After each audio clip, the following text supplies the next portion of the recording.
que par le salé, hein. Ensuite Oui, on bien parlera du sûr. sucré avec des glaces artisanales d'une saveur exceptionnelle.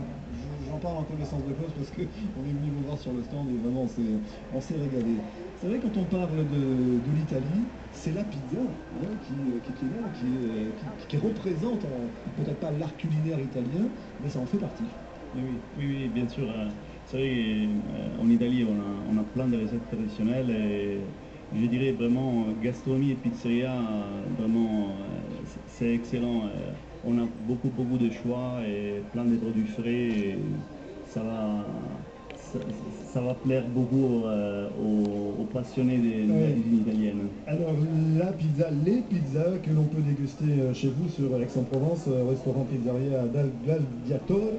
Esattamente. Buongiorno a tous les auditeurs. Ouais.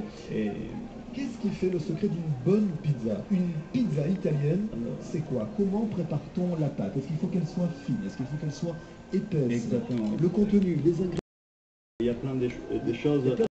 D'abord, il faut avoir un pizzaïolo très expérimenté, surtout qui viennent du sud d'Italie, de préférence. Parce De que préférence, oui. c'est pratiquement là-bas qui est née la pizza. Oui. Et nous, à Aix-en-Provence, on a essayé du départ de lancer la pizza haute digestibilité. C'est un produit qui maintenant elle est dans toutes les pizzerias italiennes en Italie et c'est pas très connu en France. En fait, la pizza les procédés pour préparer la pâte à pizza, il est complètement différent. Ici en France, il y a l'habitude de la préparer directement avec les pétrins, de l'étaler et vendre directement le jour même ou les jours après. Oui. En Italie, on garde la pâte à pizza dans la chambre froide pour que la levure arrive jusqu'au bout de sa maturation. Et ce qui fait que en fait, cette méthode donne un côté plus digeste à la pâte à pizza et ça enlève la sensation souvent qu'on a de soif une fois qu'on a mangé dans une pizzeria le soir. Ouais. Donc on a envie de boire quand on rentre à la maison.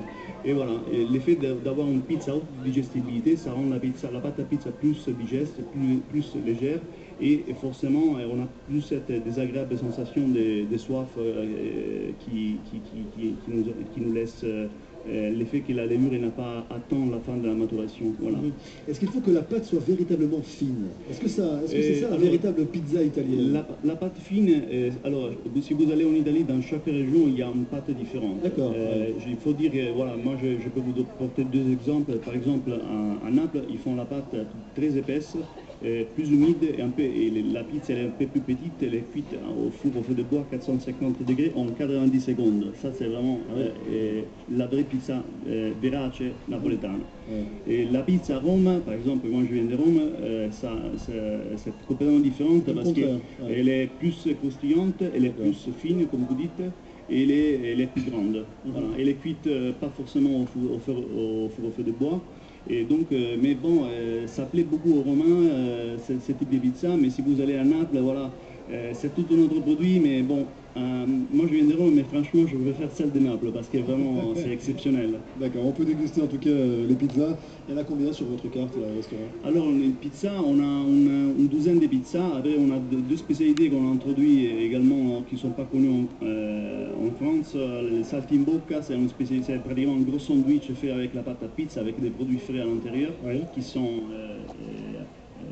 saisis à la fin de la cuisson. Voilà, c'est très bon. À découvrir en tout cas chez vous au restaurant Pizzeria Dal Gladiatore à Aix-en-Provence. On va passer directement au dessert maintenant avec vous Alfio et vos glaces. Oh là là, vous en avez combien de parfums différents sur le stand? À l'heure actuelle, on a à peu près 60 parfums sur le stand. Oui. Et ce que nous tenons à préciser surtout, c'est que nous faisons nos glaces avec des produits naturels. C'est-à-dire nous ne mettons pas de colorants, pour donner du goût, etc. C'est du 100% naturel. C'est du 100% naturel. Nous mettons, lorsque nous faisons la pistache c'est une pistache qui vient de Sicile et de Bronte, on appelle la pistache d'or, parce que c'est la meilleure pistache au monde, et nous faisons notre glace avec la pistache de Bronte. Donc c'est explorer toutes vos glaces artisanales. C'est très important d'utiliser des produits de qualité, parce que la glace est quelque chose, disons, il faut qu'elle soit très bonne, qu'elle soit onctueuse, qu'elle ait du goût surtout. C'est-à-dire, c'est ça qui est très important, c'est-à-dire lorsque vous mangez pour déguster une glace, que vous ayez, disons, dans la bouche, l'impression pas l'impression, la réalité de manger ce qu'on vous annonce. Ouais. C'est ça qui est très important. On vous retrouve un petit peu partout dans la région. Oui, on est sur Marseille, nous sommes à la Pointe Rouge, à l'Escale Borelli et à l'Estac. D'accord. Et sur la Canebière. Et sur la Canebière également. Est-ce qu'il y a une glace qui ressort plus qu'une autre? Disons, on essaie de remettre au goût des parfums qui n'étaient plus, qu'on ne voit très rarement à l'heure actuelle, par exemple la cassate sicilienne, Ouais. qui revient un petit peu à la mode chez nous parce qu'on la trouve peu. Et